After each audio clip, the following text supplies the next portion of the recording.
Here we are, mate. Back again. Sonny, what's happening? Oh, I'm much more tired than I was last Monday. I've just gymmed. I've just had a little swim in the pool. Got a little bit of wet hair. Come straight back for the live show, which is, the highlight of my Monday. So, yeah, I'm good. Mate, the swimsuit guy is working on his guns, I believe. Show us these things. They're not yours, Brett. But hang on a second. Whoa. 90 reps of bicep curl. I mean, swimmers don't bicep curl. So I've not done any bicep curl in years. And now my arms are all like, they're all weak. Mate, you're getting some definition up in there. Let's go full screen on that just for one shot here. Let's go full screen. Look at that. What? We can check in like once a month and see the gains start to happen. Ah, man, I'm going to have to get serious now. I just had a croissant for breakfast. I feel fat. I got to get out there and start lifting again. All right.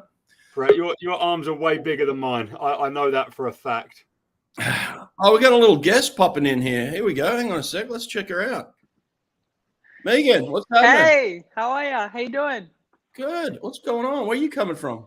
I'm coming from Baku. Actually, it's currently snowing outside, so it's nice to be cozy and inside. So it's good. Yeah, I know the feeling of the snow out there in Boston. It's the same thing. Fucking Baku, Sonny. Have you been to Baku? I haven't. I heard Baku and I thought it was Baku, Azerbaijan. I was like, what on earth is going on? Where are we coming from today? But it sounds just as cold. Yeah, no, that's exactly where I'm coming from, Azerbaijan. So that's it. Oh, okay, not Boston then. No, I'm in Boston. Excuse me, guys. Excuse me. Which part of the world set, mate? Come on. We're all over the world. I got Azerbaijan. My geography's coming in clutch here. Yeah. I like it. So your podcast is actually coming out tomorrow. I put on my Instagram that it's coming out today, but I was quickly reminded by Nate that we're on a new podcast schedule these days. So we're doing the live show on Mondays, and then we do the release of the podcast tomorrow. But it was fun. We had a good chat last week, eh? Yeah, we had a great chat. I think it's Australian time. It's nearly midnight, so you pretty much got it right. So I think that it pretty much comes out today. But I'm pretty excited to listen to it. So we'd love a bit of a chat, and swim chat is always good. Yeah. Now, Sonny, she's doing some commentary for swimming. We've tried this whole commentary thing. We're not very good at it. She's really good at it. Commentary is tough. We just get sidetracked really easily. So we end up missing races just by talking about other nonsense. Whereas, you professionals, you stay actually on track and do a good job of it. Yeah. I think sometimes I get distracted, definitely. But no, I'd love to listen to you guys. I think the more kind of personal you can make it, the better. So, and I love stats. I'm a bit of a nerd for swimming, so that's always nice. Yeah. Now there's not a lot of swimming happening on that side of the world right now. Over in America, we've got the college swimming going on. January is a pretty hot month for college swimming, and there's definitely some stuff going on this side. But what does it feel like over on that side of the world where there's not much going on? Are you talking to me? Yeah, why not? Yeah. There's not too much going on this side of the world. There is a couple of Olympic swimmers actually. Been chatting to them a little bit on Instagram. So one's actually going to Arizona she's got a college. Okay. She got a so she's going to college, this year. So that's pretty exciting for her. And I mean, it's not there's not too much. Swimming is probably not their number one sport, so it's not too much going on here. That's right. Yeah, so January is actually when I turned up for college. So in 1997, I left Australia on Christmas Day, and I turned up to Auburn University, but I started in January. So, yeah, there'd be a lot of international college athletes basically going to college for the first time this month too, yeah. Yeah, it's pretty exciting. I would have, if I could turn back time, I'd love to do a college experience. I think that's probably one of the things that I would have loved to try and experience. In Australia, you just don't get anything like it. You don't get to, you don't get to race every weekend. You don't get to go to NCAAs, and I think the American system is one I would have absolutely dreamt of trying to compete in. Yeah. All right. Question from the audience here. What's the language spoken? It's Azeri, actually. So salam, that's probably about all I can say. Azeri. Okay. I didn't even know Yeah. that was Azeri. All right. You could like mostly Russian as well. So if you can speak Azeri, you can nearly speak Russian. I can't speak any, so English is probably going to have to do for a little bit. Yeah. Well, Sonny, what's going on, mate? What are we talking about this morning? What are we gibbering about? So the title of the show is the TYR Pro Swim Series, because it's happening this weekend. I think it starts on, I don't know, maybe the 12th. It's like a 3-day, 4-day meet. It's probably the most stacked TYR Pro Series in recent years. I think the last couple of years there's been a real lack of participants, but this one features Simone Manuel, Oleksiak, and I don't know. People are making a fuss because Peng is swimming. He's back. The Chinese World Championship medalist in the 200 butterfly from I think 2013. So he's racing again. I don't know what that means. I don't know if he's like seriously back or just dipping his toe in a little bit. But it's always nice when there's a blast from the past. So yeah, that's what's going on. Yeah. I don't know. I don't know, Brett. Like, I don't know what you think of these meets in terms of what excites you, but I generally like it when there's breakouts from swimmers who are lesser known. You know, the bigger names. I don't expect Simone Manuel is going to be that fast. She normally swims fast in the summer, but I remember it was a pro series about 2 years ago when this girl here, Lydia Jacobi, sort of destroyed everyone, and then she went on to win the Olympic gold medal that year in an event that you probably know about, Megan, the 100 breaststroke.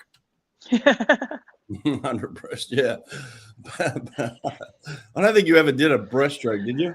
I think I raced Liesel, who I used to train with, like in a 50 breaststroke, but I had fins on, so that was about as close as I got to breaststroke. I don't know much about it. Yeah. Well, it's good to see Simone Manuel coming back. I think that's kind of exciting, right? What do you think about that, Megan? Yeah, it's really cool. I think I'm not too sure about like the American system too much, but in terms of like taper and January swimming, I know that we used to do a little bit. Our state titles are in like December for Queensland. New South Wales is in January, February. So I'm not too sure what the USA swimmer is doing, but are they rested a little bit, or are they kind of just full workload? Yeah, they've come out of Christmas training basically, which generally is like the biggest block, you know, that any group would have, and primarily because it's focused around, you know, college swimmers, right? Like the college swimmers generally go through this massive block, and they'll go on this like Christmas training, they call it, where they go out and basically build team. But it's this kind of this period between, you know, this Christmas break and the start of the new calendar season, you know, in January, where there's a couple of weeks in there where you don't want to give the swimmers 2 weeks off. You know, college swimmers having 2 weeks off is tragic. So you go and do this Christmas training. And so a lot of these pro athletes are in these college programs. So they get kind of lobbed in at the same time. And so, yeah, I guess that's where the specificity of, you know, having a program where you can go in and get the type of work that you need, and then not just be lobbed in with a college team. So, but generally, I'd say most of these athletes are coming off a massive Christmas training block. So yeah, taper would be the furthest thing from their mind. But Sonny, there was this kind of you know, this argument the other day online where they were talking about you know, I think Bob Bowman actually brought it up, where he was talking about racing dual meets in suits. You know, like it's the thing in America is you never raced a dual meet in a suit, right? Like you have one team racing against another team, and it was always like you go in and you just race in your regular training suits, right? But now they're talking about dual meet, about, you know, racing suits. And I know that at these tier meets, they definitely race in suits. So what's your opinion on the future of this? I guess I feel quite strongly about this sort of subject because I like racing suits, hence the name. But, you know, I've not been part of the NCAA system. I've not done a dual meet. And, you know, I can hear the arguments for these meets are just about racing and having a good time and teamwork and all this sort of stuff. But when we're talking about high level athleticism and, you know, swimming at the top level, then a suit is a vital part of, you know, preparation. And, you know, I know that when I've coached at the top level, we suit up at least once a week in training for, you know, the serious part of the season. And I know I'm not alone in any way with that sort of thing. And, you know, you can just see the social media presences of these top NCAA programs, and they're suiting up as well. But then they come to a dual meet and they don't suit up because it's tradition. And, you know we both have fun with Twitter because people just love to give, you know, poor opinions. But so many people argued that they're too expensive, these suits, and, you know, their college program can't afford it. And I kind of just said, well, the athletes we're talking about, that Bob Bowman's talking about, they're the athletes like Leon Marchand, who has more than one suit that he can suit up. And these big programs, they can afford to suit up, you know, for dual meets. It's not a question of money. And when it comes to just actually getting better at swimming, then it's a no-brainer to wear a suit. Yeah. What was your opinion, Megan? Yeah, I had a little look into this. I saw Bob Bowman posted, and there was so many replies I couldn't get through like the first, you know, third of it. But I'm a big fan of suits, especially being a female. So, you know, like and a backstroker. I think for my hips and my legs to be able to sit up and on that kind of line to get, you know, to get that little bit of a buoyancy. I used to love that feeling. But also I've never been in NCAAs. I've never been in a dual meet. So completely different system in Australia. So I don't know if I can weigh in on that, but I would support suits for sure, because I think the more times you can experience that racing kind of quality, you know, and the faster you can swim, why not? If everyone's on the same level playing field, then I just don't. I think it's a no-brainer as well. Yeah, but what about this theory of like, you want to save your best swims till the end of the season? You want to have massive drops at the end of the season. It used to be that, like, oh, I could drop 2 seconds in a 200, right? Like that idea of like, oh, train hard, work through this, and then at the end of the season you're going to drop 2 seconds.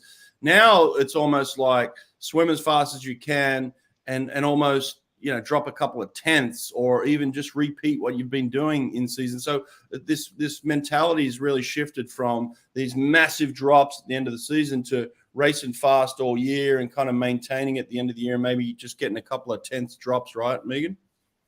Yeah, I think though, like, it depends on kind of who you ask and who kind of made up that kind of rule, right? Is that tradition, or is that how some people want to swim it, or is that how everyone swims it?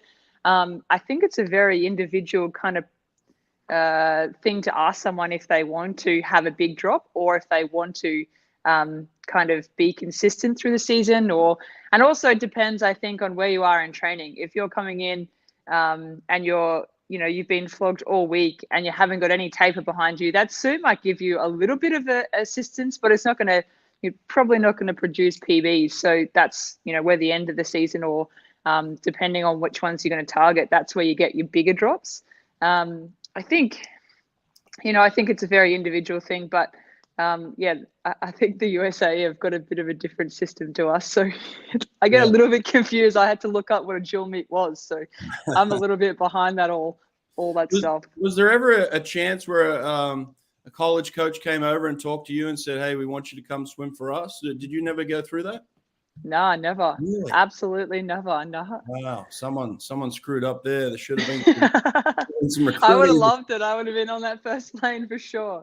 Yeah. I thought that someone may have just tried that, and then you went to your coach and then they just shot it down, because there's a lot of negative kind of connotations with, you know, swimmers leaving Australia and going to America. But anyway, Sonny, I think I saw you say something where you were like, you know, the freshmen come in and they might not have the suits, so what they could do is just get a suit from someone that's been in the team for a while. That doesn't really happen in America, mate. Like, if you give someone a suit, they're not giving it up. I think I was just talking to the programs that seem to make such a fuss about getting suits. First of all, I mean, I found a suit from a brand in America that's brand new and it's $50 with bonded seams. It's like, it's cheap. Secondly, it was more just, if you're worrying about money, you can be frugal. It's a thing, and it's more so every freshman coming in has multiple suits. I mean, both of you at 18, it's not as if you had 0 suits from the last 10 years of your swimming. So if you just care and put enough effort, but I know in the UK we're different to America. We never get a suit handed to us unless we get a sponsorship or something. We have to buy our suits from our first meet all the way through uni. Like no one, maybe Loughborough get 1 arena suit a year. So we're completely different. But I kind of wanted to go back to what you asked Megan about, the peaking at the end of the meet. But I think not wearing a suit almost just protects athletes and coaches throughout a season, because if you prepare properly for a season, then you should be peaking at the end anyway, and also if you're not doing that and you choose between an athlete and a coach to swim fast all year because you want to do World Cups, ISL when it's on and stuff like that and make money, then there's every right to do it, and I think that's on an athlete to choose what they want to be good at, if it's once a year to win the Olympics, or if it's once every month to win some money, because there's so many athletes. The TYR Pro Series is going to put money on the line. If you're an athlete who's not going to final at the World Champs, then why not go and win a few grand from winning a Pro Series? Like, peak for this meet. Don't peak for the summer when you're going to come 23rd at the Olympics or World Champs or whatever it is. Yeah. That makes sense. I get it. Well, it should be exciting to see what happens at the Pro Series this weekend. Where is it at exactly? I don't even know. Where are they doing it? I don't know. Knoxville, Australia. Yeah, it'd be good in Australia. We should have some more meets in Australia. That'd be fun. Yeah, it would be. So far away. We've got this guy too far away. Sorry, we've got this guy Jordan Crooks swimming the 50 freestyle this weekend. Obviously, he just won in Melbourne. What do you reckon he's going to be like long course, guys? I mean, 50 freestyle. That's Brett. That's kind of your forte. But I really liked the guy. Really good, obviously underwater. Really good starts, really good turns. Quite like his technique as well. I think he's had a bit of rest over Christmas. I don't know what his training is like, but 53. I reckon long course. I'm gonna say he's going to go pretty well. 21.7 or faster in the 53. I'll call it 21.6. Let's give him a little bit of love. 21.6. Okay. All right. We'll see what happens. I don't know. Yeah, look, I think the kid has tons of potential. Obviously, we just had his coach on podcast last week talking about his training, kind of breaking it down. The stuff they're doing at Tennessee is brilliant. And it sounds like they're mixing in long course work into their weekly schedule. They're doing 3 or 4 practices a week long course. So hopefully Jordan is starting to figure out the long course as well. Obviously, he's got the underwaters down, and sometimes that can be a bit of a crutch to these short course swimmers, right? They just get stuck on that and they think to themselves, well, that's my skill, that's my forte, that's what I'm good at. And they don't put the time and energy into figuring out the length of their stroke, the tempos of their stroke, the rhythm to really hold it up on a long course swim. So I think this is exciting for Jordan. He's a young kid at the start of his career. He's obviously got some weapons, but if he can figure out that length in the 50 free to maintain that speed, because ultimately we know in the 50 it's the person that slows down the least, right? So if you can get on your length, if you can hold water up top, he's going to have a lead at the 15, through his breakouts, and then it's just a matter of maintaining. So yeah, it'll be really interesting to see. I guess there's some predictions down here. Alex is predicting 22.0. Okay, we're just throwing out times now. That's good. Yeah, I gave him a bit of love. I gave him a pretty fast time. Yeah, well, look, ultimately what we really want to see is someone go under 21 seconds, Sonny. And I think I put up a clip last week of you and I kind of talking about that 21-second barrier. He's definitely one of these kids who's got the potential to get down there in the future and challenge something like that, right? I think so, but also I think his actual PB right now is 22.2. So he's got to drop 1.3 seconds to do that. And I mean, just looking at his progression curves for the last couple of years, it's clear that he's on a great trajectory. I think going into World Short Course, his best time was like 22.1 short course, and he went 20.4. So, no, 20.3, sorry. So it's not like this kid isn't capable of drops. I just think when you look at him until the turn, he's kind of level with a few other guys. It's only the turn that makes such a difference. That's not me saying he's not capable of being the best ever 50 freestyle long course. I just think, you know, there's pieces he still needs to that puzzle, but he's 20 or 21. There's no way that he can't ever do it. I just don't know.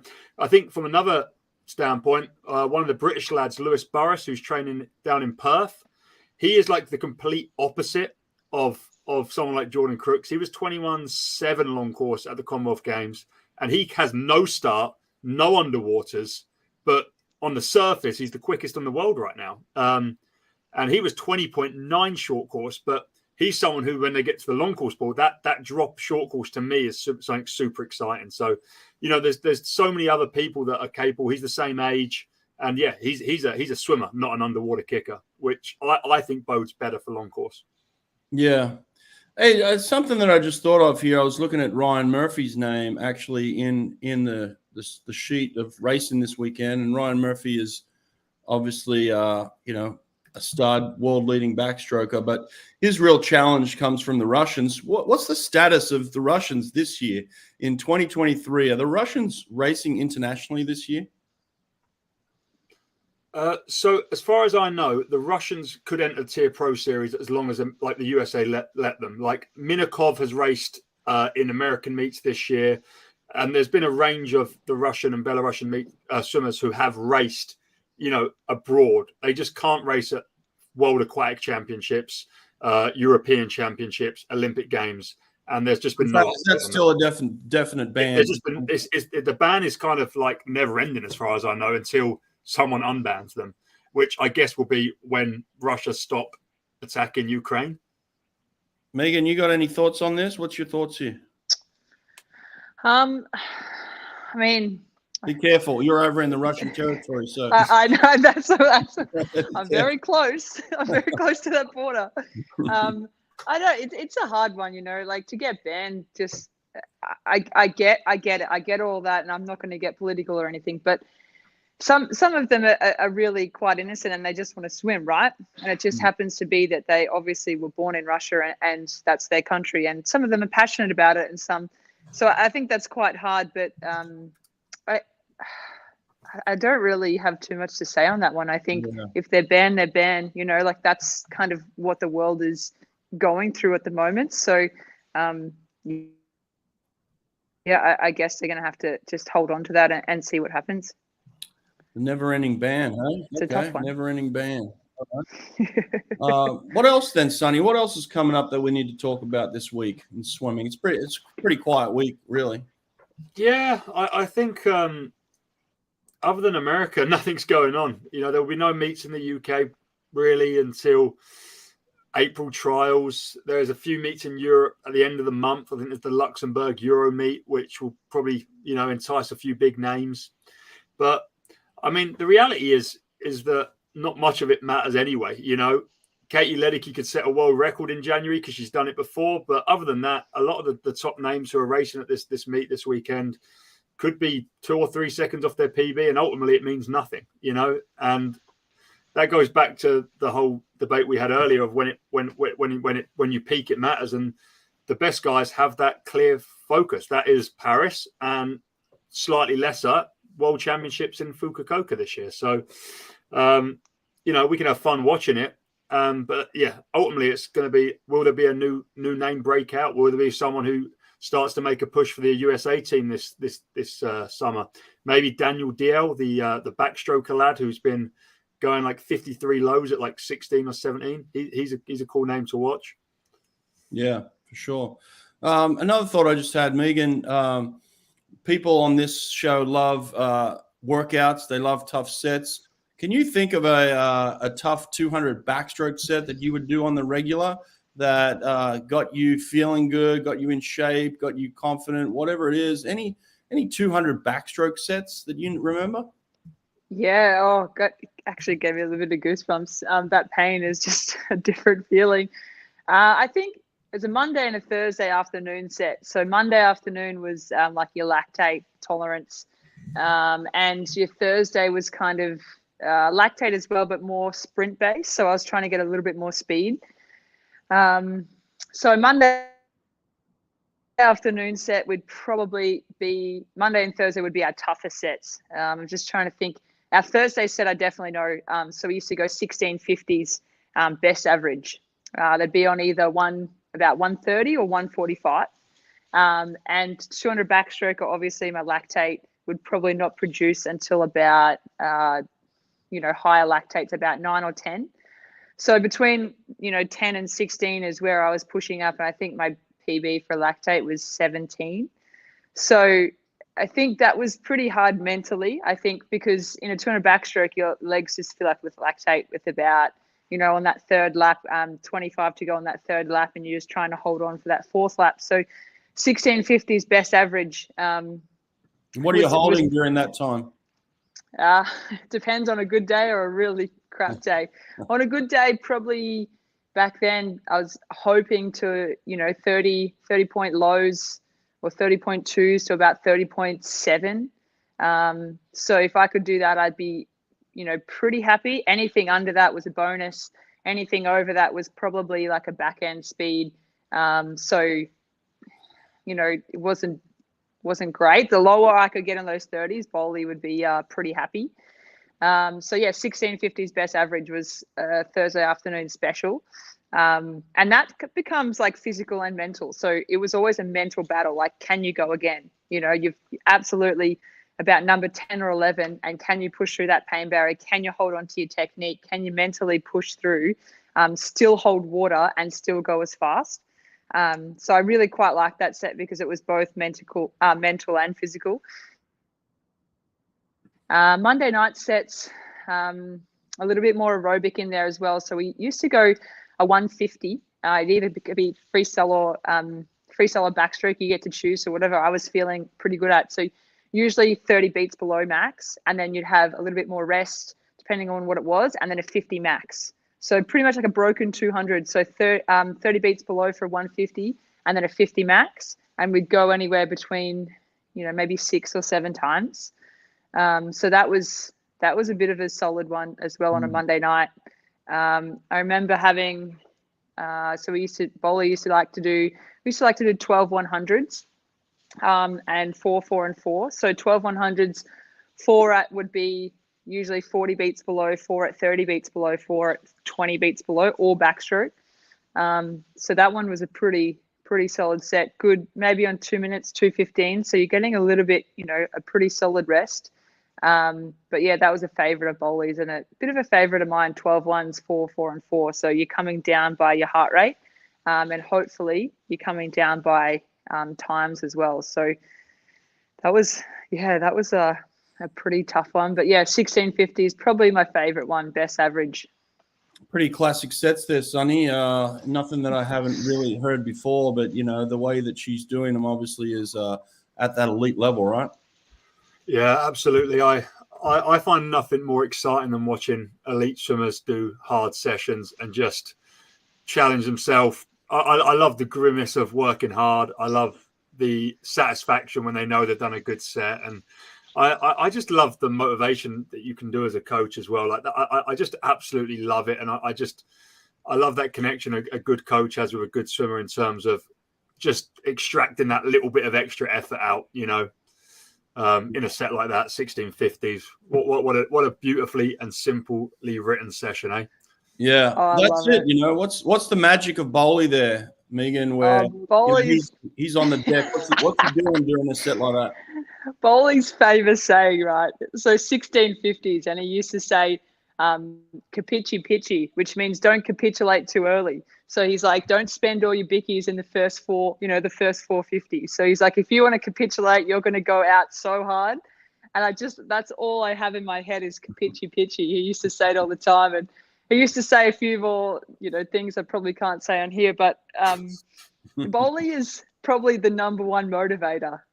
He just gets And he's very good at individuals. So he'll know what makes me tick, and he'll know what, someone like Steph Rice or someone like Kenny Monk or Nick Darcy, he'll know what makes individuals tick, which I think makes a really good coach, right?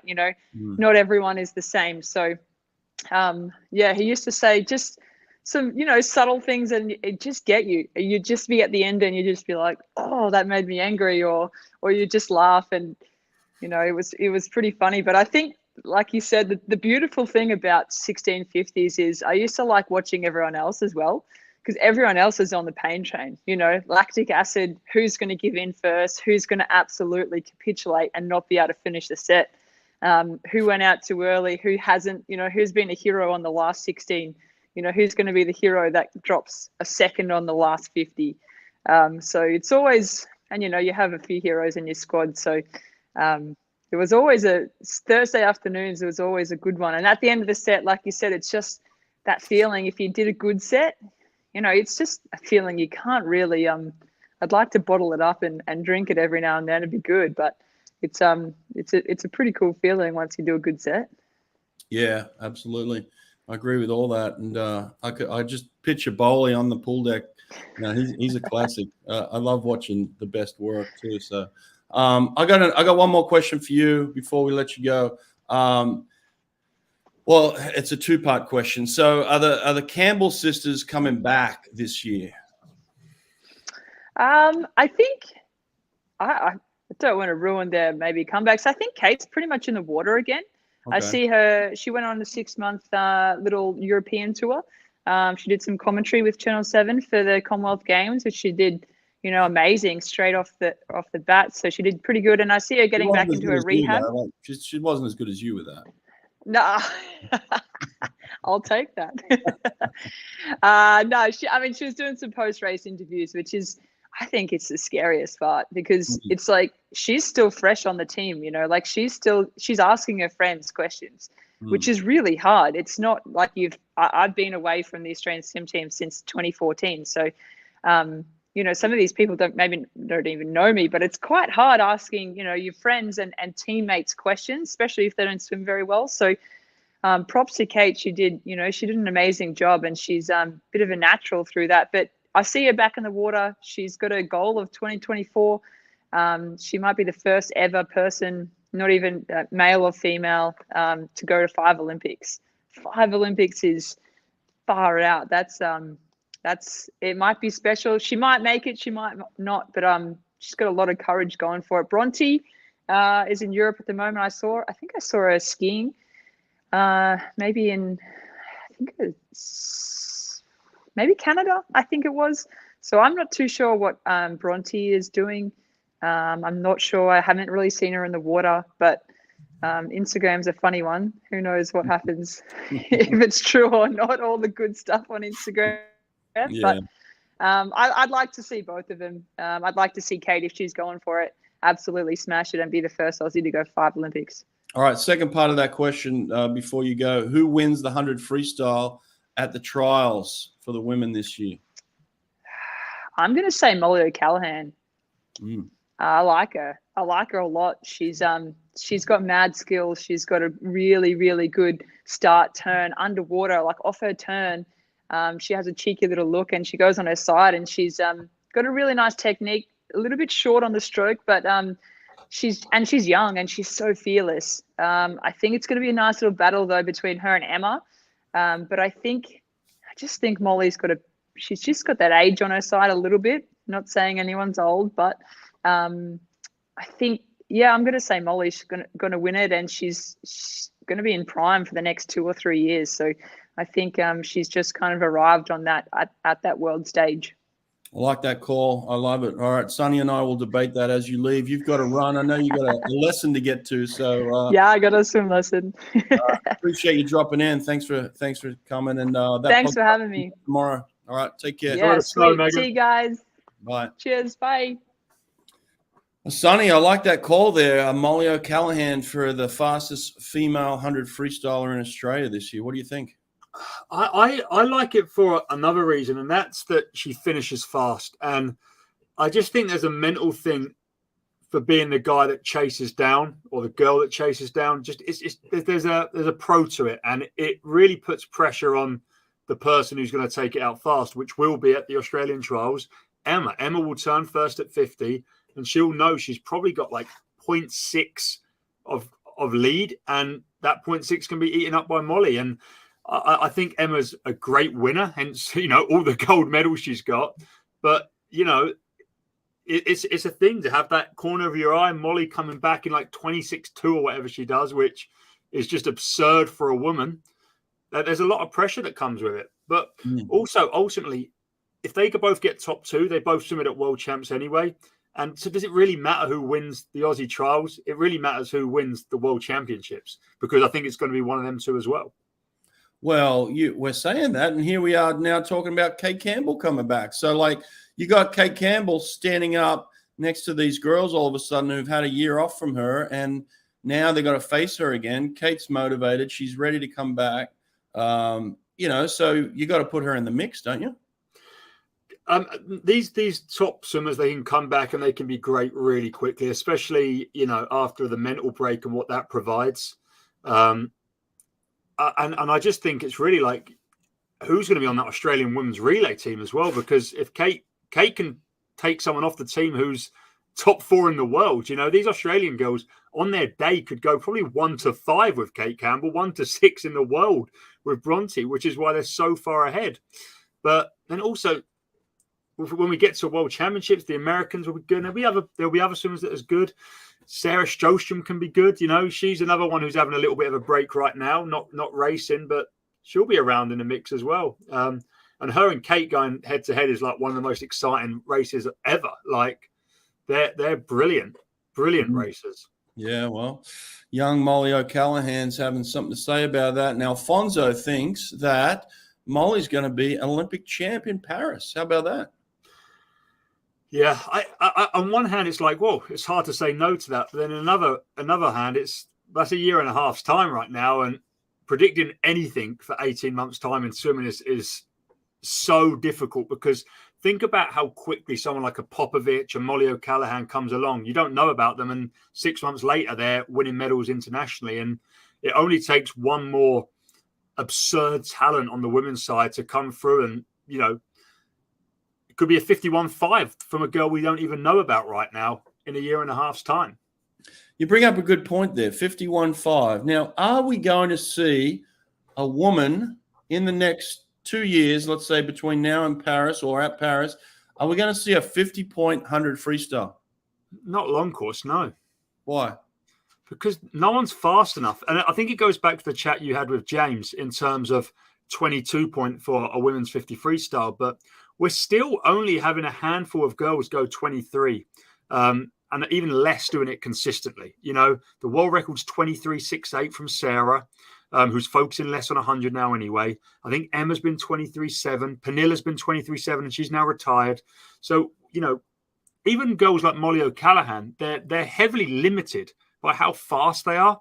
I'm not sure what Molly's 50 freestyle PB is off the top of my head, but I think she's probably 24.5, 24.6 at best. Well, even if she goes out in to feet 25.0, that's her PB to 50 with the flip, 25 to feet. She's got to then come back in 25 points, go 50 point. No woman's ever come back in 25 point. So you can rule her out going 50 point unless she can suddenly muster the speed to go 23 point, which is another whole training and another whole ability. So I think we need to get at least 23 lows before we talk about 50 point. Yeah, and that really kind of pulls her out of maybe the 200 freestyle where she's really strong too. Yeah. So it's not saying that you can't do all three. Yeah. It's just very difficult to do all three that well, where you're talking about, 23 mids, 50 points, and, 152. So like that's a whole different story. And that's where, even a guy like Popovich hasn't figured that part out yet. He hasn't got his 50 freestyle down to the point where he can be competitive in that either. So you mentioned a name there that kind of went under the radar, and I think we haven't even really talked about this, is Pernille retiring from swimming over Christmas, I think, effectively, kind of just it went under the radar. So we lost a legend the last couple of weeks, didn't we? Yeah. No, that's a real sad one, because obviously Olympic champion, right, in the 50 freestyle. Like, it's not even a little loss. And obviously the power sprint couple of the world, Pernilla Bloom, Florent Manodou, both Olympic champion 50 freestylers, but Flo's still swimming. Pernilla's decided not to, which I think it kind of comes back to what a swimmer is good at. Like certain swimmers, like your Bens and your Flows and even your Sarahs, they can get away with not doing much. I don't know Pernilla personally, but I can only imagine if she could still do Flo's training and be the best in the world, maybe she'd keep going. Maybe she needed a little more. Maybe she needed doubles, or maybe she just had enough. She's Olympic champion. You earn your right to retire at that point, right? Yeah. Well, not only is she Olympic champ, I think she's won, Europeans and world medals. I mean, she's pretty much done it all when it comes to the swimming side of things. She's going to go down a legend in her country. She speaks well. She's a good-looking girl, so it's like she'll be very successful outside of the pool as well. She's got sponsors and she's got, probably speaking engagements, and she does a really good job of kind of on her Instagram, connecting with an audience as well. So I think, look, she's got life out of swimming set up for herself, which I think is half the battle sometimes with a lot of swimmers, like we talked about, is figuring out what you want to do next. So she's also engaged to Flo, so there's a wedding coming up sometime in the future. I don't know if it happens before Paris or what. And then imagine those two actually starting to start a family. Imagine a little offspring of those two sprint legends. I mean, we're talking about some genes, the gene pool at the highest level there, aren't we? I think if they have twins, one boy, one girl, I can just see it 18 years from now, whatever the Olympics is, 2040 or whatever, they just both win the 50 freestyle. I can just see something outrageous that the Manodou kids.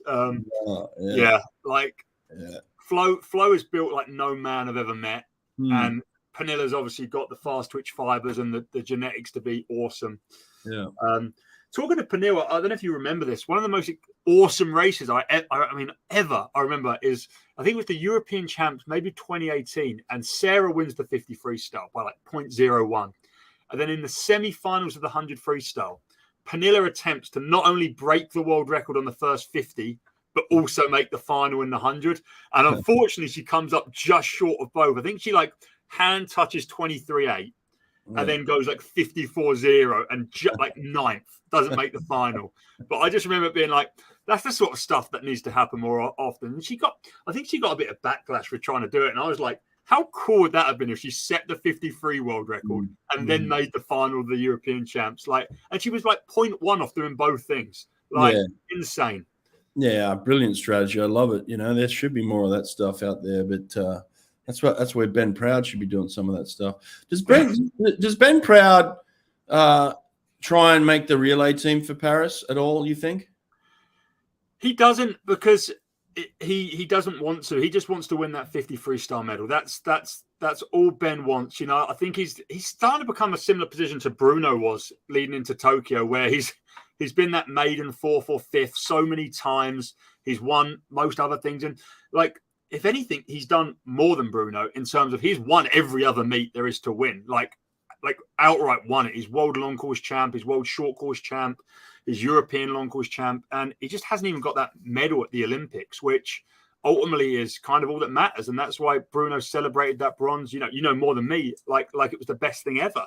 And I think Ben would be in the same position if he can. I'm not saying he's not. He wants to win. Of course he wants to win. But I think if he comes away with a silver and a bronze, he'll be happy. And I think the relay just takes so much more training. Like, he's capable of 47 long course splits, probably similar to Bruno as well. Like, Bruno was capable of them 47 long course splits, but ultimately, did it take anything away from his 50 freestyle? Maybe it didn't. I think in Ben's case, it definitely does. But ultimately, that men's GB team is in for a medal now. They're a dark horse for that bronze medal in the 4x1 team. Yeah, for sure. That's going to be some good racing. I just had a random thought Whatever happened to the kid that won the 400 free at the Olympics? Hafnaoui, where's he gone? So I wanted to bring him up because he's actually racing the TYR Pro Series this weekend. Okay, there we go. So what happened is and we commentated it live, and we said about how he's going to be like attacked by Indiana staff to try and get him to recruit him. And he then, like a month later, announces he's going to swim for Indiana. But for some reason, I don't know NCAA school stuff. His grades aren't good enough to compete. So he's training in Indiana right now with Ray Lewis and the staff there, but not competing NCAAs. But he is representing Indiana at this meet, and this will be his first sort of competition since being a Hoosier. And he's racing a whole range of events. He's doing the 800 freestyle on the first day, going up against Bobby Finke. What else is he in? Let me see. Beautiful. He's racing a few events, I think. He's got the 400 freestyle against Kieran Smith, Bobby Finke, Zane Grote. Nice. It's a pretty stacked field. And the 1500 freestyle against Bobby Finke again and Michael Briniger, where I don't know if you remember, but he won a medal at the last World Short Course Championships in like 1412 or something. So he's pretty good at the 1500 as well. Yeah, beautiful. Okay, well, good. Well, finally, we're going to get to see Hafnaoui back in action. I feel like I haven't called his name in a while, so let's get him going again. So we may have to watch this TYR Pro Series this weekend. Sounds like there's a lot of action going on down in Tennessee, eh? Yeah, I love watching racing, and there will be some fast races. I mean, I just looked at the women's 50 backstroke, and there's quite a few resurgences. Like the women's 50 back has Olivia Seeliger, so she's racing again. I don't know if she's been on a break or we've just not heard of her, but obviously she's a world champion in this event. She's up against Kira Toussaint, who's obviously swimming at Tennessee with that great staff there. Catherine Burkhoff, who's like maybe the quickest in yards, if I'm not mistaken. Kylie, Masse, Regan, Smith. Like, what a field for the 50 backstroke there. Like, I think there's going to be some really good races, and it's always going to be that case of people are in hard training. Some people, I mean, clearly people like Jordan Crooks, who, someone mentioned here, he swam really fast at a dual meet in a Speedo last week, whatever that means.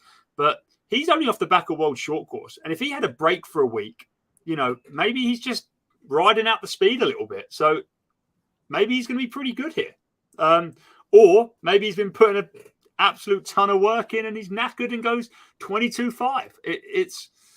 It's kind of always that what's going to happen, right?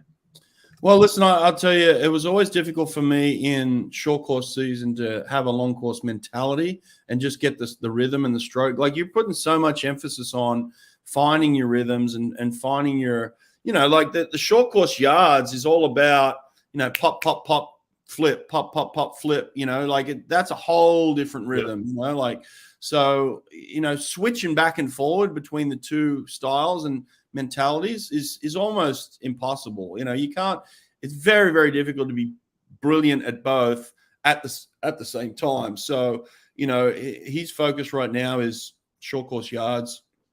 I would imagine, a lot of people saying that he's going to be this and that. And I'd imagine he's probably not going to be as fast long course as people would think, but just getting in some long course racing is always a good thing, Well, when you coached at Auburn, or even when you swam at Auburn, did you like to do long course meets like in January, or would you not want to touch long course until March? NCAA's is gone, and I hated it. I mean, I was awful. Actually, I swam at Auburn from 97 to 99. So I did 3 seasons, right? And we always had our long course Australian championships a couple of weeks, maybe a month after NCAAs.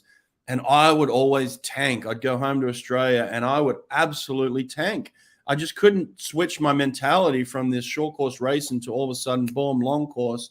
Now, look, a lot of these programs are doing some long course training in season. I think that probably helps. We didn't do that at that time.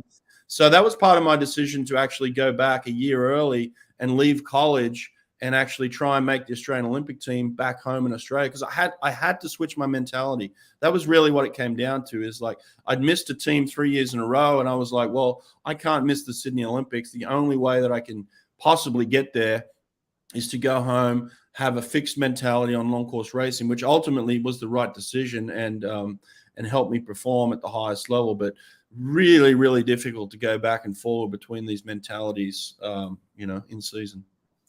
So as a coach in NCAA, I'm guessing like your sort of focuses professionally are all NCAA based, right? That's your job, is to be successful at the NCAA. So if you're someone like Josh, Crooks' coach, your focus is not for him to win world championships, it's to win NCAAs, and then anything else is a bonus? Or do what happens if someone like Jordan Crooks is like, look, Josh, I get it, we're NCAAs, but all I want is a medal world long course this year.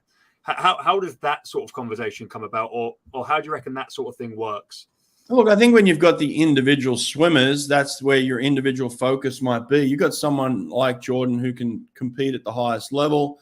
You're going to give him that leeway, but you're not going to give that to 30 of your athletes. You're not going to say, hey, everybody, we're flipping our mentality and we're all going to try and swim as fast as we can long course, because it's not relevant for everybody. So that individual swimmer who's got a chance to be really good on the world scene, but that doesn't affect your whole team. Now, if Matt Kredich was to say, hey, we're all going to have a long course focus and we're going to tank the NCAA season, I mean, he'd be out of a job. That's not his job. His job is to compete for SEC championships, for NCAA championships, and he's paid really well to do that. So that's their job. There's no way around it. It doesn't matter what the world of swimming says. Oh, why don't you focus here and why don't you focus that? Because the university's paying him to swim really fast short course yards, and that's it. And so, the coaches will say to a special athlete, okay, we'll kind of shift our focus here, knowing that special athlete can be fast either way, right? They're going to be able to show up because they've got the talent, they're doing the work. They'll be fast enough. I had that with Matt Target, for instance. Matt Target in 2009, we win the NCAA title as a team, but he'd just come back from Australia competing at the Australian Championship. So literally he had 3 or 4 days back in the country, and then he suited up and raced again. So he went back and competed, and then came and helped us win a national title. So that's kind of the mentality that you'll have with an individual swimmer, but not a team mentality.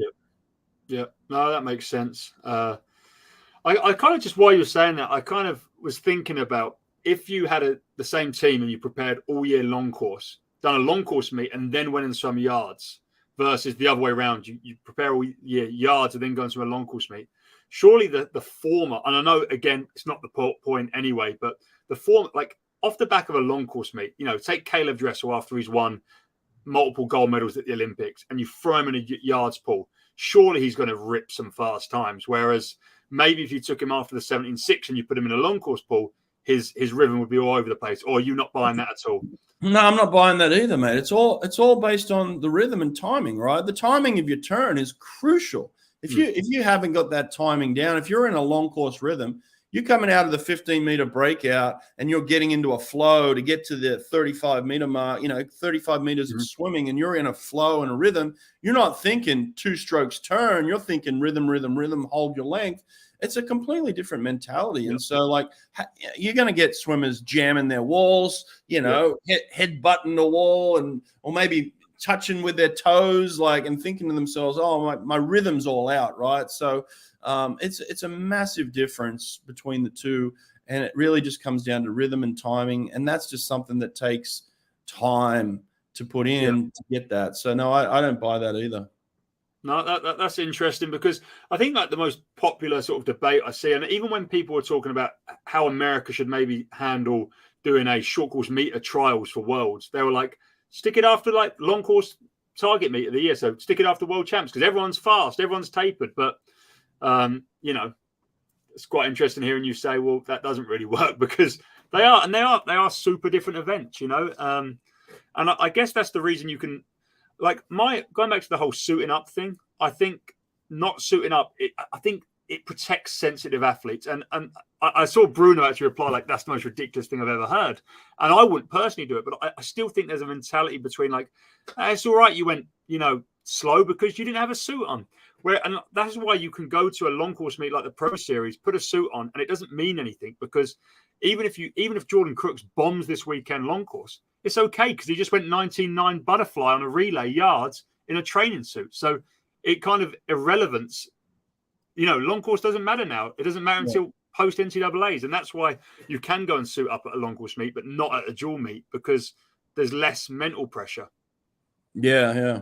Well, I'll tell you what, based on the times that Jordan was pumping out, let's have a look at these again, and what he's doing. Look, it is exciting when this kid does eventually suit up and taper short course yards. I mean, wow. I was actually on the pool deck, standing on the pool deck, and I watched Caleb Dressel go 17.6, and I thought to myself, I need to retire from college coaching because I'm never going to see anything like that again. It was just one of those moments where it's like, that's it.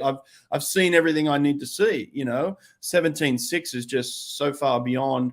But here we are now, a few years on, and a guy like Jordan Crooks could actually get down to this level. And a guy like Bjorn, Seeliger, he's another potential who can get into the 17 mark. So maybe it might be the season where we see a couple of guys actually pop 17s in the 50 freestyle short course yards. And, man, wouldn't that be another step forward for the sport of swimming? That would be fantastic. Yeah, I think it's just a matter of time before it happens as well. Like, once someone opens the pathway, other people will go. But it's always the question is, how long will it take? Because you could have said that in 2009. 20 point happened, and here we are 13 years on, and no one's made that step. And I think the 17-point step will be taken quicker. I think Jordan Crooks, I think he'll do it this year. Like, I think he's been 18-2 now, and I think he's got every tool in his arsenal to go 17-point. And I think that then ultimately just says, people say 17.63 could be the best swim ever. But I'd say, well, if someone does another 17-point in 3 years, well, that means 20-point is the best swim ever, isn't it? And that's why long course is the pinnacle of swimming. And, we've had athletes like Dressel go 21.0 twice, but still not go 20-point, Mm-hmm. And that's why it is the ultimate task. And that's why it's a world record long course is the most ridiculous thing. And I actually, again, slightly off topic, Sarah Sjostrom still has 4 long course world records. She has the 50 free, the 100 free, the 50 fly, and the 100 fly. Like, she has the most individual world records out of anyone in the world right now, along with, along with Katie, but Katie has relays. So, individual. So that's crazy, right? Yeah.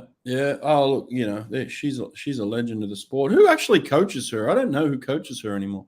She's with the Swedish team at the National Center. I think it's in Stockholm, and it was their head coach until last December left, and it's a new young guy. I think he's only a couple years older than me, late 20s, early 30s. And Sarah loves him. She says he's brilliant, he's novel, he's new, he's fresh. We both joke, like, it was a bit of a joke because both Sarah and Chad were older than their coaches. There you go. Wow. Whatever happened to the Swedish girl, Therese Alshama? What happened to her husband? He was coaching, right? Yeah. So I think I met Therese and her husband at the Mare Nostrum this year. We had breakfast together one day. We sat with Sarah, and so I think that was Sarah's coach, but it's now the assistant. I don't know if he's taken a step back and the assistant has moved into that more full-time role, and he's sort of just overseeing things. But as I said, he was at the Mare Nostrum. I just don't know if he's taken a slightly more reserved role with it. All right. Okay. All right. Well, listen, mate, there's absolutely nothing going on in swimming, and we've managed to talk for an hour, so we've done pretty good. I think this show's a hit, mate. Wait till some swimming starts, and then we're going to really have a lot of fun. Well, yeah, next Monday will be Pro Series to debrief. Yep, debrief Pro Series. Listen, there's a bunch of people in the live chat right now. Thanks for your comments and questions. We love posting them. I didn't get to this one here. Let's have a look real quick.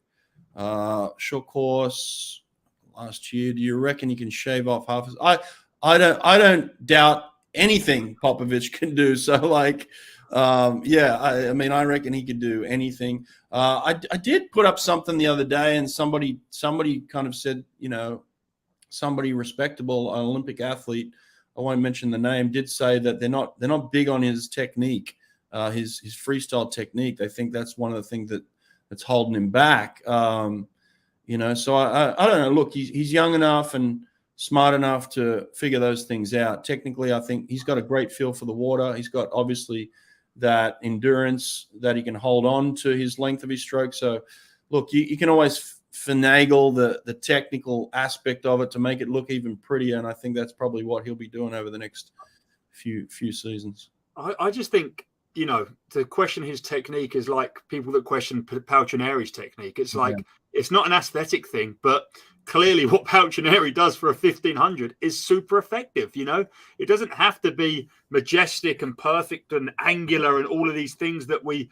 blueprint. It just needs to be fast. And therefore, if Popovich is the fastest 100 freestyler ever, how are we questioning his technique? That's not to say he can't improve, but come on, like, his technique has to be doing something right. Yeah. Okay. All right. It's been good, mate. Thanks a lot. Good chatting. We'll catch up next week. We'll have a lot to talk about. See you later. See ya. Thanks for coming, everybody.